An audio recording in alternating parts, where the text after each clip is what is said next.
The townsfolk of Ash Hollow didn't talk much about the man in the hills, but everyone knew his name, Gideon Black. He came back from the war with a limp, a mangled cheek, and a look in his eyes that made even the boldest cowhand keep his distance.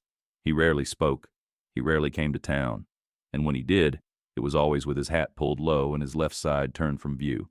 Some said he'd once been a sharpshooter. Others claimed he'd taken shrapnel trying to save a boy in uniform.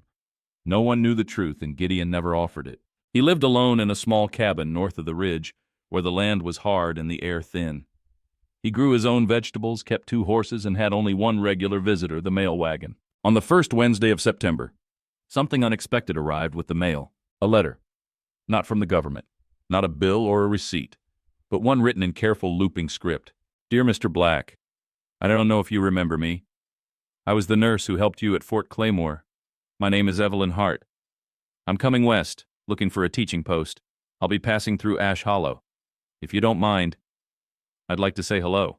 Gideon read the letter 3 times, then burned it in the fireplace. And yet that night he didn't sleep. 2 weeks later, a buckboard wagon rolled into town with a tall, brown-eyed woman sitting upright beside the driver.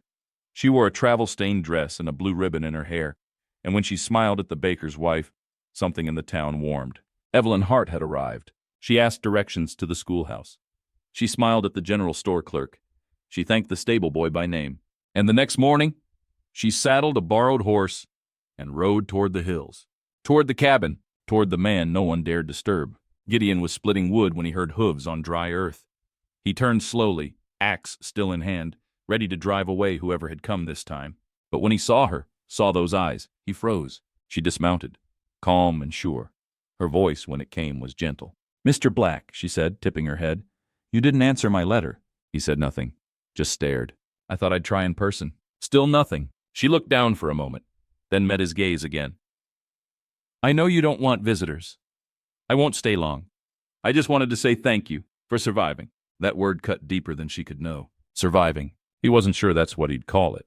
But somehow he let her stay. Just long enough to finish her tea. Evelyn sat quietly on the porch rail, one hand wrapped around a tin cup of lukewarm tea, the other resting loosely in her lap. She didn't fidget, didn't fill the silence with questions or empty kindness. Gideon stood by the door, arms crossed, jaw tight. He hadn't invited her to sit, but he hadn't told her to leave either. And in his world, that was as close to an open door as anyone got. You always lived out here? She asked eventually, voice calm and even. He didn't answer right away. Then with a quiet grunt he said, No. Before the war then? He nodded once. Alone? He looked at her now, really looked, and something flickered in his eyes. Not always. Evelyn nodded, as if she understood more than she let on. And maybe she did. It had been nearly 2 years since she last saw him, back at Fort Claymore, when he was still too broken to sit up on his own. His left side wrapped in bandages, a fever raging through his body. She remembered how he never spoke, just gritted his teeth and endured, as though words were a luxury he no longer deserved. But even then, she'd seen something behind the silence, a strength that hadn't shattered, a fire that hadn't gone out. And now, sitting across from him under a pale sky, she saw that fire still smoldering. After a long silence, she stood. Thank you for the tea. He gave a slight nod. She moved to the horse, gathering her skirt. Then she turned back. Gideon, she said softly. He looked up, startled at the sound of his name on her lips. I'm not here to fix you, she said, or change you, or pity you. He didn't speak, but his eyes narrowed, just a little. I just remember what it felt like to sit in the dark. And if you ever want someone to sit there with you, quietly, I'd be willing. With that, she climbed into the saddle and turned back toward town. Gideon stood long after she disappeared from sight, hands clenched at his sides, breath shallow. He hadn't felt anything in years, not warmth, not pain, just the dull ache of existing. But now something stirred in the places he thought were long sealed off, not because she tried to fix him, but because she didn't. Gideon didn't go to town. Not for mail, not for supplies, not for anything. But 2 days after Evelyn rode away from his porch, he found himself saddling his horse at dawn, heading toward Ash Hollow with no list in his pocket and no real excuse in mind. He told himself it was for coffee, maybe new rope. But truth was, he wanted to see her again. Wanted proof she hadn't imagined that moment between them. That maybe, just maybe, he hadn't imagined it either. Evelyn was outside the schoolhouse, chalk dust on her sleeves and a soft braid falling over her shoulder. She was kneeling in front of 2 boys. showing them how to plant corn kernels in a narrow furrow. She looked up when Gideon's shadow stretched across the earth. He didn't speak, just tipped his hat. She stood slowly, brushing her hands clean. "You here for rope?" she asked, teasing. "Something like that." They stood in the warmth of late morning sun, neither quite knowing what to say next. Finally, she broke the silence. "You ever see what you saved?" He blinked. "What?" "At Fort Claymore. The boy you pulled from the burning wagon, he was 12. Lost a leg, but not his life. His name was Samuel." Gideon's jaw tightened. "I just thought you should know," she said gently. He turned away then, the old ache burning like coals behind his ribs. "Didn't feel like saving anyone," he muttered. "Maybe not to you," Evelyn replied. "But to him, you were the whole world for 10 seconds. That night, back in his cabin, Gideon sat at the edge of his bed, staring at the warped floorboards. The fire crackled low. His dinner sat untouched. He couldn't stop thinking about the look in her eyes. The calm, the absence of fear, the way she spoke to him like he was a man, not a cautionary tale. And it terrified him, because it meant she saw something still worth saving. And he wasn't sure he knew what to do with that. Far away in town, Evelyn sat by her own lamp, scribbling lesson plans and humming an old tune. But when she paused to look out the window toward the hills, she smiled faintly. Because for a man who never came to town, Gideon Black had ridden all the way in. Days passed. Gideon didn't return to town. He told himself the visit had been foolish, a moment of weakness. He was better off out here, where no one expected conversation or comfort, where the silence didn't judge him. But Evelyn's words had settled into his bones like spring rain, quiet, persistent, and impossible to ignore. "If you ever want someone to sit there with you, quietly, I'd be willing." She hadn't knocked on his door again, hadn't sent another letter, but her absence felt just as loud as her presence had. One afternoon, Gideon found himself chopping wood with more force than necessary. He paused, wiped sweat from his brow, and stared at the hills that rolled toward Ash Hollow. Then, almost without thinking, he turned and walked back inside. He pulled out a faded tin box from beneath the floorboard and opened it.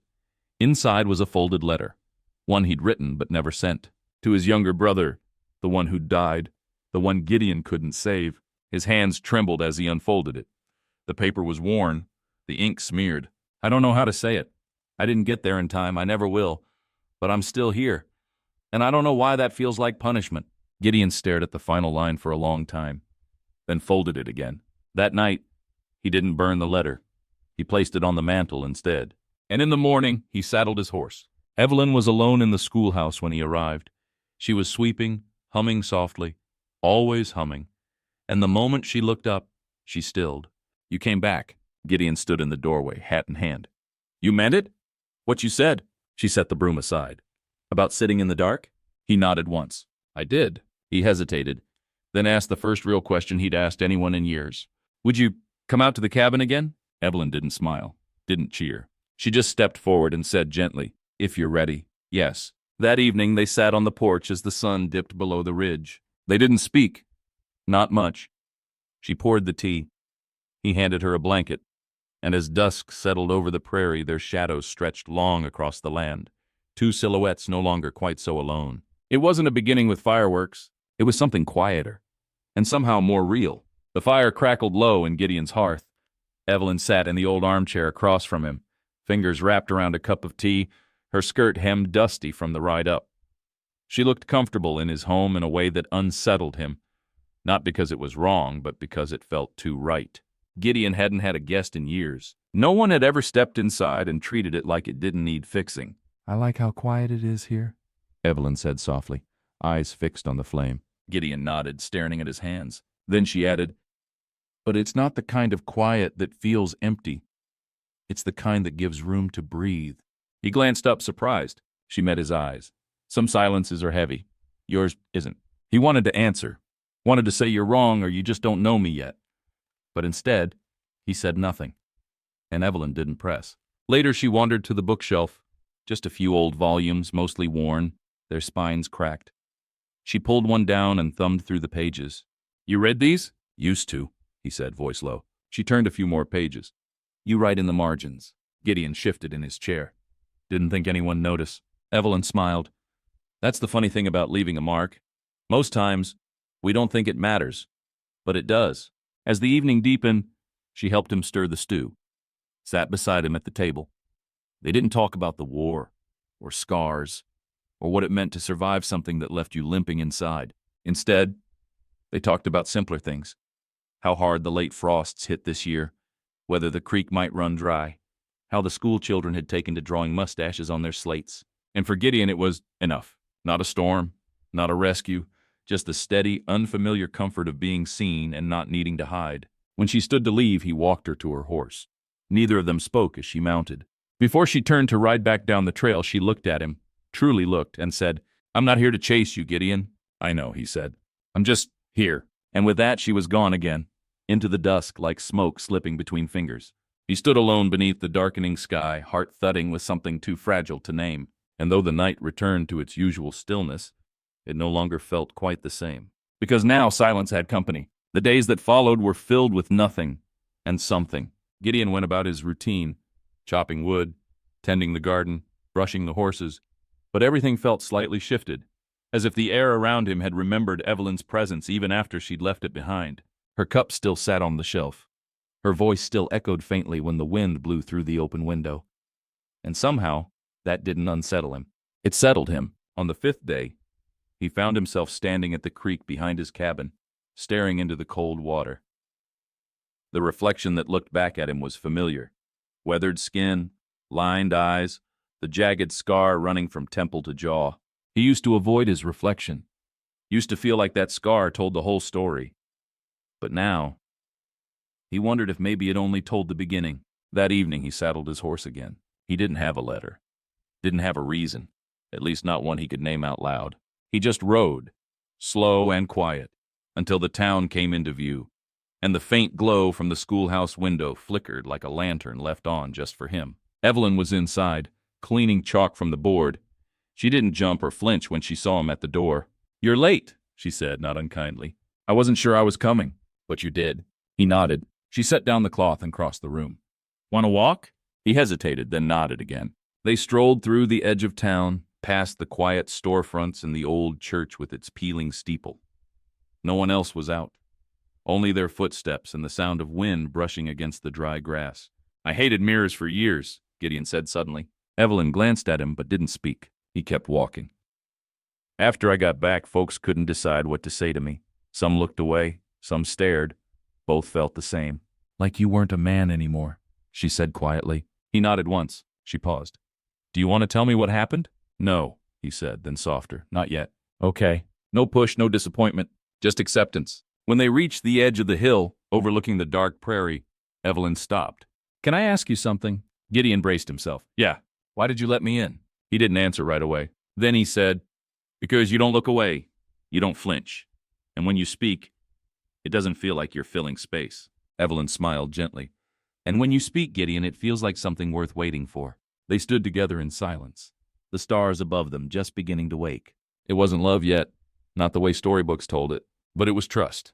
And that's where love begins. Rain came the next morning, not the sharp, punishing kind Gideon had grown used to in his years away, but the soft, steady kind that soaks into the soil and reminds the land how to breathe again.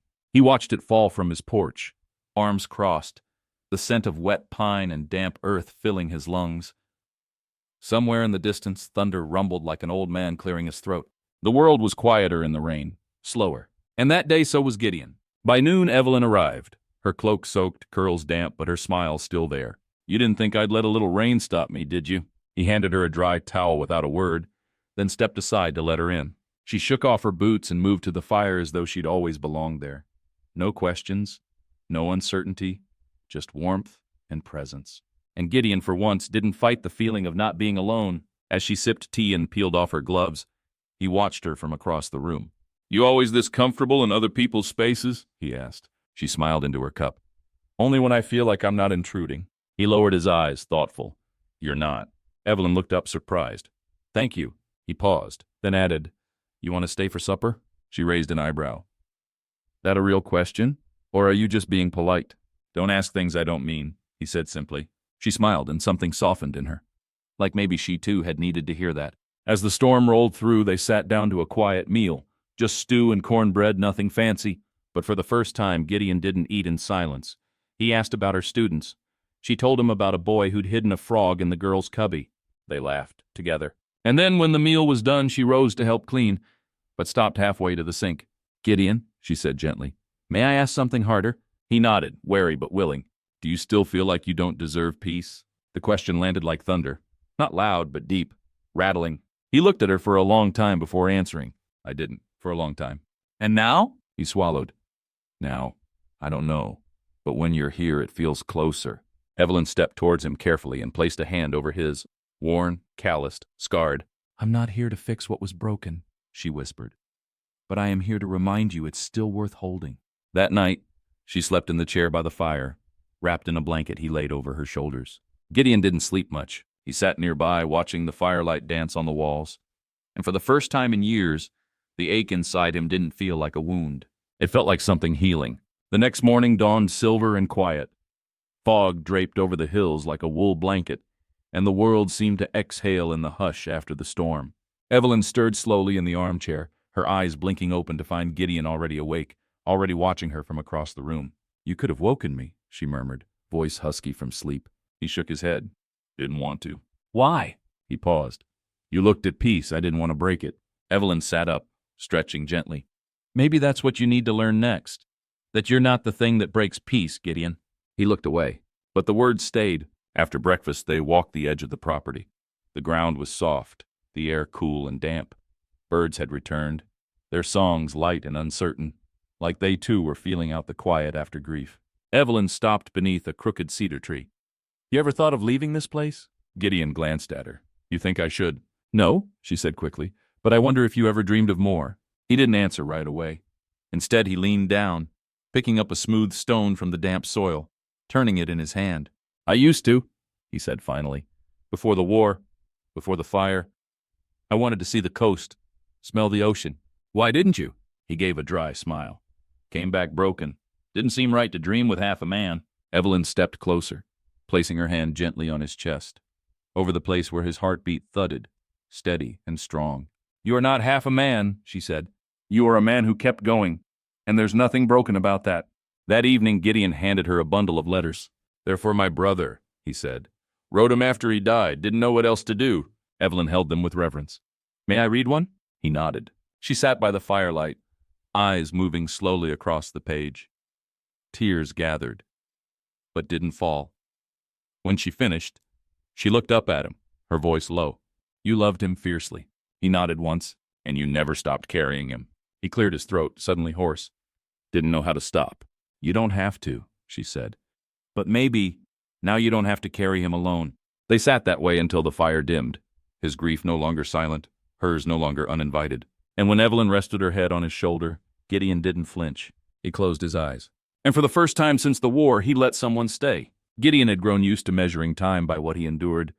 How many winters passed without light? How many mornings came without a voice to greet?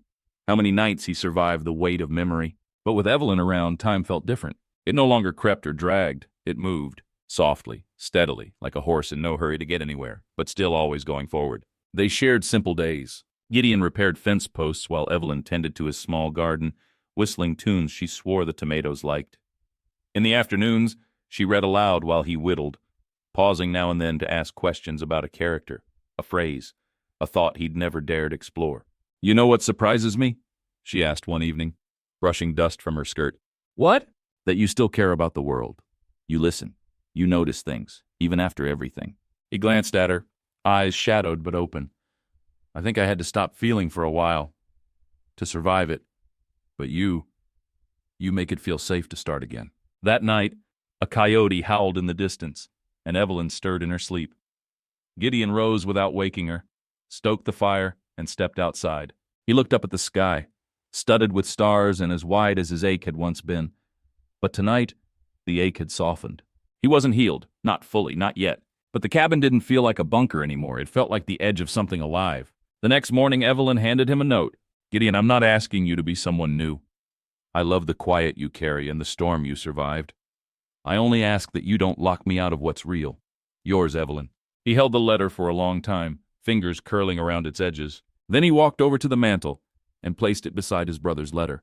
Two pieces of his life, one rooted in the past, the other reaching into something unfamiliar, something like hope. That evening he made supper. It wasn't much, just beans and smoked meat.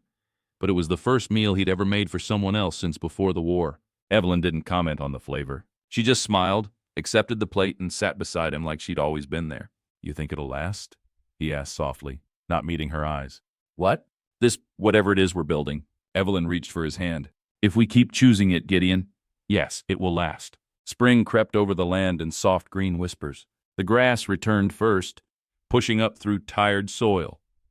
Then came the wildflowers, blooming shyly along the creek where Gideon once avoided his reflection. Birds began to nest again near the cabin eaves, their songs a gentle intrusion into the silence he used to cling to. But it wasn't silence anymore, not the lonely kind. Now it was full of new things, footsteps, laughter, and most of all, her voice. Evelyn had begun to leave belongings behind. A scarf slung over a chair, a book half finished on the table, a pressed flower tucked into the corner of Gideon's journal, the one she gave him when she caught him scribbling thoughts on scrap paper by the stove. "You're a quiet man, Gideon," she'd said. "But even quiet men need somewhere to put their words."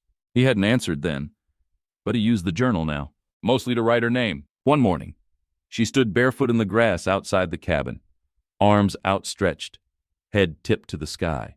"The air smells like honey," she said, eyes closed. Gideon watched from the porch, coffee in hand. "That's the clover blooming."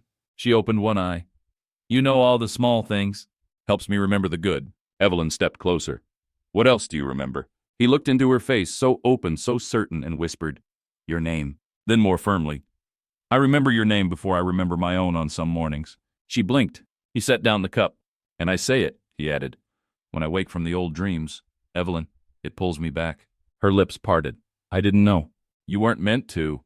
Not until I could say it without shame." That night, as she lay beside him, not touching, just present, he turned to her in the flicker of firelight and asked, "Why me?" Evelyn's voice was steady. "Because when you stopped hiding, you were already halfway back. And because you never asked me to carry your pain, you simply let me walk beside it." Gideon nodded slowly, emotion tightening his throat. "I want you here," he said, "not just today." "I know," she said softly, "and I'm already staying." And so, the man once buried in grief began to unearth something unexpected, a future, not perfect, not easy, but real. And it began, as so many things do, with the simple act of speaking someone's name out loud and meaning it. The change wasn't sudden. There was no moment Gideon dropped to one knee, no grand declaration in front of a prairie sunset. It was quieter than that, gentler. It was the second mug set on the table every morning without needing to ask. It was her coat on the peg beside his. It was a second pillow on the bed, placed there without conversation, never once moved. They hadn't spoken vows, but they had lived them. Evelyn began teaching part-time again, riding into town 3 days a week. Gideon packed her satchel with biscuits, tied her horse's saddle tight, waited on the porch each time she returned. Not out of worry, out of want. He never said, "I missed you." But when she slid down from her horse and found the fire already lit, stew warming on the stove, and her shawl draped across her favorite chair, she heard it anyway. One evening after supper, Evelyn stood beside the window and watched the wind bend the grass low. The cabin was warm behind her, but something in her eyes had grown distant. "What is it?" Gideon asked, sensing the weight in her stillness. She turned slowly. "I had a letter from an old friend in Boston. She's marrying this June. Wants me to come. Wants me to bring—" She hesitated. "A husband, if I have one." The silence stretched. "I told her no," Evelyn added quickly. "I told her I wasn't married, that I'm something else." Gideon stood, walked over and reached for her hand. "You regret that?" She looked up. "No, but sometimes I wonder what we're waiting for." He didn't speak. Not right away. Then he said, "I'm not afraid to love you. I've already done that." "Then what are you afraid of?" "I'm afraid I'll need you too much. That the day might come when you look at me and remember what I used to be." Evelyn stepped closer, her hand pressing over his heart. "I already know what you used to be, Gideon. I just choose to love who you are now." That night, under soft blankets and steady breath, he reached for her hand in the dark. And for the first time, he said it out loud. "Stay for good." She squeezed his fingers gently. "I was just waiting for you to ask." And in the morning, there were still 2 cups on the table. But now, they didn't belong to a man and a guest. They belonged to a home. Gideon had never been a man of ceremony. He didn't need witnesses or words wrapped in ribbons. But after that night, after her yes spoken in the dark like a prayer, he woke with a kind of clarity he hadn't known since boyhood. Not duty, not obligation, just want. He wanted to marry her. Not because she needed it, but because he did. Because after all these years, something inside him finally felt worthy of staying. Over the next few days, while Evelyn rode into town for her teaching work, Gideon worked on something of his own. He cleared off his old workbench, pulled out a sliver of juniper wood he'd once saved from a fallen tree near the creek, and began carving. Slow, careful, each pass of the blade a quiet devotion. The ring was simple. No stone, no shine. But it was smooth as river-polished rock, warm to the touch, and shaped perfectly to her finger. He wrapped it in linen, set it aside, and waited for the moment to feel right. That Sunday morning, Evelyn returned early. The wind had kicked up dust, and her cheeks were flushed when she entered the cabin. "You beat the storm," Gideon said, standing from the hearth. "I always do," she replied with a grin, brushing dust from her cloak. Then she stopped. He was holding the linen bundle, standing straighter than usual, his eyes searching hers, not nervously but earnestly. "I made you something," he said. She took it carefully, unwrapped it. Her fingers trembled. "This is a ring," Gideon said simply. "From the wood you picked that day by the creek. You said it smelled like home." She laughed softly, the sound thick with emotion. "It still does." He stepped closer. "You said once you weren't asking for vows, that this, what we have, was enough. But I want to give you more, not because you asked, because you are more." She looked up at him, tears shining. "Then ask me, Gideon." He took her hand. "Evelyn Hart, would you be my wife? Not just in the way we live, but in name, in story, in the eyes of the land, and the people who ever wondered if I was still a man worth loving." Her voice cracked as she answered, "Yes, I already am." They married alone, beneath the crooked cedar that stood beside the cabin. Gideon wore his cleanest shirt. Evelyn wove wildflowers into her braid. The wind bore witness. The earth held their vow. No preacher, no paper, only the most sacred kind of promise. "I stay." Married life didn't change the shape of their days. Not really. Evelyn still rose early to stoke the fire and tend the garden. Gideon still walked the fences each morning, boots cutting clean lines through dew-soaked grass. The cabin remained small, the work still hard, the hours still quiet. But something had changed. Now every rhythm felt more rooted, every silence felt fuller, every glance deeper. 1 week after the wedding, Evelyn found Gideon outside with a chisel and plank of smooth cedar.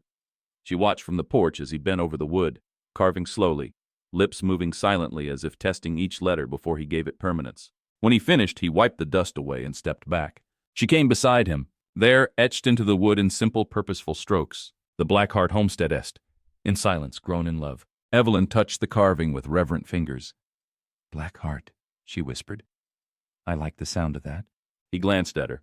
"I figured it was ours now, mine and yours together. One name." She looked up at him, eyes glinting with something warm. "I've worn worse names." He smiled softly. "You've given mine a reason to mean something again." That night, she added a new page to her journal. Love didn't arrive all at once. It carved itself into the walls. It grew into the space between his silence and my waiting. And now it blooms like wildflowers beside our door. They began planning the spring. New seeds for the field. A second henhouse, maybe even a dog, Evelyn joked. Something that makes noise when we won't. She paused after saying it, suddenly unsure, but Gideon simply nodded. Could be good. Something to protect the quiet without breaking it. That was how they spoke now. In agreements made without needing to say I love you, because love had become the air around them. Evelyn took to humming again while sweeping. Gideon took to listening. She started reading aloud before bed. He built her a proper bookshelf, and every night, without fail, he traced the edge of her carved ring between his fingers, as if it tethered him to something real. Because it did. To the woman who had touched what no one could reach. The wind that spring carried something different. It wasn't just the thawing of the soil or the rising of the creek. It was something more intimate, a sense of becoming. Evelyn stood in the garden one morning, fingers pressed gently to her belly, her face turned toward the sun. Gideon watched her from the porch, coffee in hand, noticing how still she'd become. He didn't ask, not yet. But she turned, smiled faintly, and answered anyway. I think I might be carrying something more than seeds this season. His grip on the mug tightened. You're sure? She nodded, one hand resting where life was beginning to stir. Not fully, but my body knows. And I'm learning to listen to it again. Gideon stepped down into the grass, boots wet with morning dew. How do you feel? Soft, she whispered, terrified but not alone. The next day, Gideon rode into town, alone, for the first time in months. He picked up flour, sugar, new cloth. But what he really brought back was resolve. He fixed the roof, reinforced the barn door, repaired the cradle that had once been meant for a brother's child long ago. Evelyn watched him from the window, quiet and steady. She never once asked for reassurance, but he gave it anyway. In every nail, every board, every motion that said, "You are safe here. And so is what we're building." That night, as she sat wrapped in a shawl by the fire, Gideon knelt before her, not dramatic, not rehearsed, and placed her hand over his heart. "You brought me back from a place I thought was permanent," he said. "If this child is real, they'll never know the man I was before you. Only the one you helped make." Evelyn's eyes filled. "Then let's raise them gently, not to erase what was, but to show what's possible after." She began writing again, letters to the child she hadn't yet met.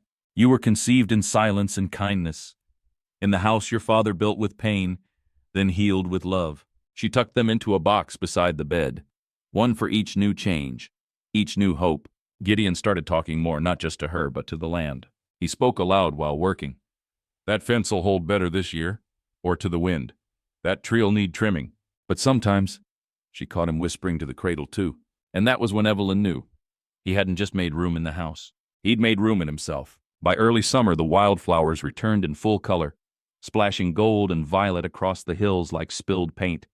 Evelyn moved slower now, her growing belly guiding the pace of each day. But Gideon adjusted with her, never impatient, never distant. He started waking earlier, just to warm the stove before she stirred. Hung new curtains she'd sewn, just so the morning light would fall gently over her. He no longer measured his days by survival. He measured them by her breaths. And soon, by the ones they would share with someone new. One afternoon, they sat together under the crooked cedar, the same place where they'd said their vow with no audience but the wind. Evelyn rested her head on his shoulder. "You ever wonder what kind of father you'll be?" Gideon stared ahead. "Every day." "And?" "I think I'll get it wrong sometimes." He paused. "But I'll never let them feel forgotten. Not like I did." She took his hand, squeezed it. "That's all any child could ask." He turned to her slowly. "What if they ask about the scar?" "They will," she said. "And when they do, you'll tell them. Not because it defines you, but because it's the reason you can teach them how to heal." That evening he surprised her. A wooden rocking chair, smoothed and sanded to perfection, sat waiting by the hearth. "For you," he said. "For when you hold them." Evelyn ran her hand over the armrest, then looked at him, voice breaking. "How did you know?" "I didn't," he said. "I just started making it one day, and realized it already belonged here. Like you did." She sat, exhaled, and felt the house breathe with her. Later that night, as a soft rain tapped on the roof, Gideon opened the journal she'd gifted him many months ago. The pages were no longer blank. He began a new entry, this one for someone he hadn't yet met. "I don't know your face yet, but I already know the way I'll listen when you cry, the way I'll hold you without words, the way I'll never walk away from your silence, because I learned from the woman who stayed through mine." He closed the book and set it beside the cradle, then turned back to his wife. The storm outside passed quietly, and inside love held fast, steadier than thunder, stronger than scars, ready for whatever came next. The morning their child came into the world, everything was still. The sky, usually full of birdsong by sunrise, was silent. The wind, usually tugging at the eaves, didn't stir. Even the creek behind the cabin slowed, like the earth itself was listening. Gideon felt it in his bones before Evelyn cried out. He was outside gathering water when he heard her voice. Not loud, not panicked, just firm, real. "Gideon, it's time." What followed was a blur of motion wrapped in calm. Gideon had prepared for this, gathered towels, heated water, cleared space near the bed. He'd gone over every instruction Evelyn had read to him twice, memorized the order of things, but none of that compared to watching her breathe through the pain, hands gripping the bedpost, sweat along her brow, strength pouring out of her like wildfire. "You're doing good," he whispered, kneeling beside her. "You're strong." Evelyn smiled through clenched teeth. "I know. Just remind me again when I forget." Hours passed. Time thinned and stretched. Pain came in waves, and in the spaces between, they whispered things neither would remember word for word, but both would carry forever. Then, just before sunset, with the window open and the sky turned gold, the child arrived with a cry so small it barely seemed enough to carry a soul. But it did. Gideon held her first. His hands trembled, not from fear, from awe. "She's real," he whispered. Evelyn, she's real. Evelyn, pale and glowing, reached out with tears in her eyes. Let me see her. He placed the baby in her arms. She was warm, red-faced, angry to be born. Perfect. They named her Mara June. Mara, for resilience. June, for the promise of light returning after the longest dark. That night, the three of them lay in the cabin wrapped in soft firelight and the scent of cedar and new breath. Gideon didn't sleep. He watched, every blink, every sigh. He couldn't believe he was the one holding the future in his arms. Later, when Evelyn drifted off, Gideon rose and stood by the cradle, the one he'd repaired with his own hands. He placed his palm over his daughter's back, her tiny body rising and falling with each breath. I was broken, he whispered, voice thick. But somehow you and your mama, you built something whole from what was left. And the sky, still holding its breath, finally exhaled. The wind moved. The stars blinked awake. And the man once buried in silence, he wept softly, not from pain this time, but from love. The first few weeks passed in a haze of soft cries, half-slept nights, and moments so full of stillness they felt like sacred rituals. Mara June was small but fierce, her tiny fists flailing when cold touched her skin, her lungs strong enough to wake the valley when hungry. But she was also quiet when Gideon held her, resting easily in the crook of the arm that had once held only grief. He found himself rocking her in the early hours, whispering things he never thought he'd say out loud. You're safe. I'm here. I didn't know I needed you until you showed up with her eyes. Evelyn healed slowly but with grace. She laughed at the messes, sang lullabies while folding linen, and smiled when Mara gripped her finger as though anchoring herself to the world. Do you ever think we deserve this? She asked one night as Gideon held the baby near the fire. He didn't answer right away. Then softly, I don't know if I deserved it, but I know I'm not giving it back. She laughed. Good, because we're not letting go either. One afternoon, Gideon built a small bench under the cedar tree. He carried Mara there in a wrap across his chest, sat with her, and pointed to the hills. See that ridge? That's where the light hits first. Your mama loves it. He paused.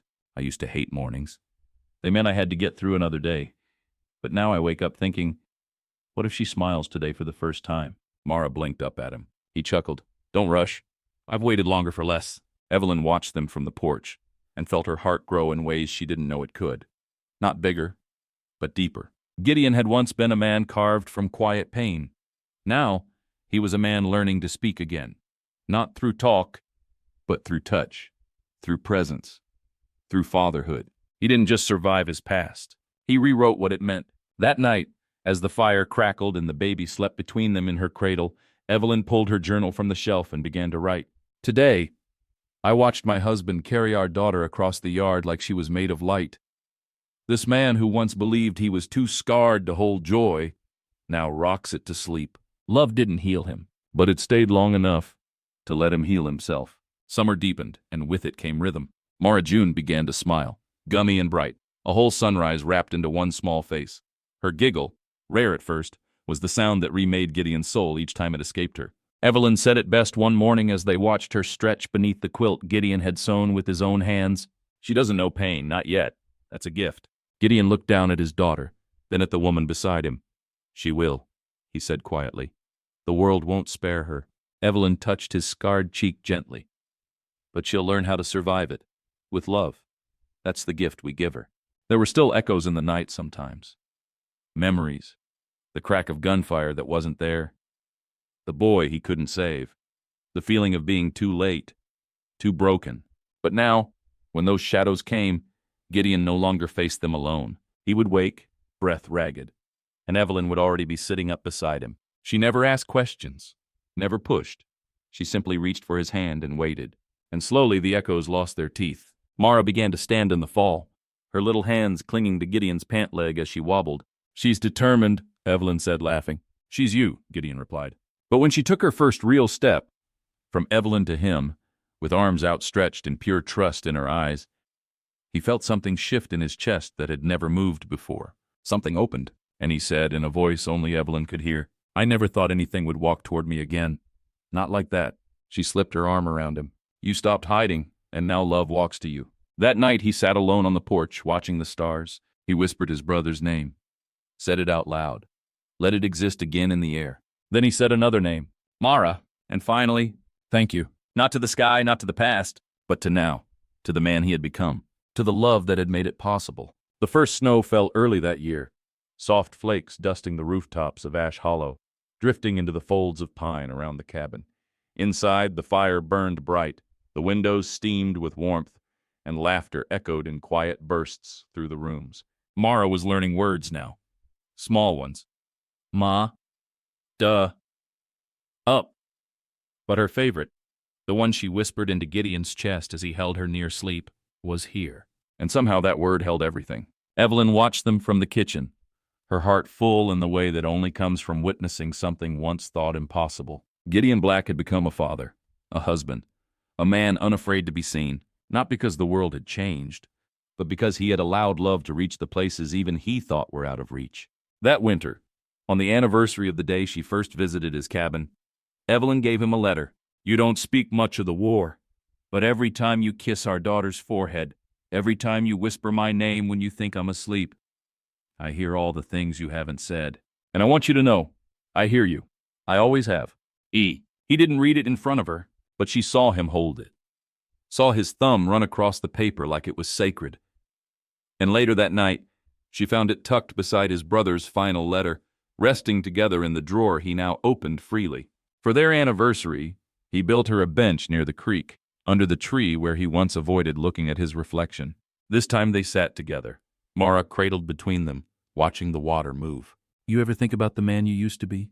Evelyn asked softly. Gideon nodded. Sometimes. And? He looked out across the quiet bend of the water. I grieve him, he said, but I don't miss him. She leaned into his side. That means you've forgiven him. He didn't answer with words, just kissed the top of her head and whispered, I'm still learning. That night, as snow began to fall again and the world hushed beneath its blanket, Gideon stood over his daughter's crib, brushing her hair with fingers made for war, but now used only for love. And he whispered something she couldn't yet understand. You didn't just save me, you made me someone worth being found. Spring returned with little warning. One day frost, the next blossoms. At the Blackheart homestead, life moved forward not with drama or noise, but with the grace of a family that had learned to cherish every quiet miracle. Mara June was nearly 2 now, running on wobbly legs through patches of wildflowers Gideon swore had never grown so thick. She'd squeal when the wind caught her hair, laugh when the chickens scattered, and reach for Evelyn's hand like it was the compass to her whole world. And Gideon? He'd changed in ways only time could show. He no longer flinched at loud sounds. He no longer waited for silence to end in sadness. He worked with steadier hands, slept more deeply, and smiled with his whole face, especially when he caught Evelyn looking at him like she still couldn't believe he was real. One morning, Evelyn brought out a wrapped parcel, cloth-bound and tied with a ribbon made of homespun. What's this? He asked. Open it. Inside a book, hardbound, handwritten, its cover etched with the words, What the Quiet Built, a story of Gideon Black. He blinked. You wrote this? I lived this, she said, and I wanted Mara to have it someday. To know not just where she came from, but who her father became. His voice caught. I never thought my story would be worth telling. Evelyn touched his face. You didn't just survive. You gave survival meaning. Years passed. The cabin expanded. So did the garden. Mara grew into a girl with her mother's curiosity and her father's steadiness. Every once in a while, someone from town would stop by, asking for help with fencing, or a mare gone lame. Gideon always helped. No charge. Just nodded and said, We're neighbors. That's enough. He became a man people trusted, not because he said much, but because when he did, his words came from a place carved by pain and refined by love. On the eve of Mara's 6th birthday, she found the wooden ring Gideon had made for Evelyn. Is this a treasure? She asked. Evelyn smiled. It's more than that. It's a promise your father made me. Mara tilted her head. What kind of promise? Gideon knelt beside her and said simply, that love can grow even in broken places. And when night came, and the wind moved through the trees just as it had the day they met, Gideon and Evelyn sat beneath the old cedar tree. No need for new vows, no need for words. Just the comfort of hands clasped, hearts full, a family whole. In the end, Gideon Black wasn't remembered for the scars he carried, but for the love he gave, and the quiet life he built, out of ashes, silence, and a love that never gave up.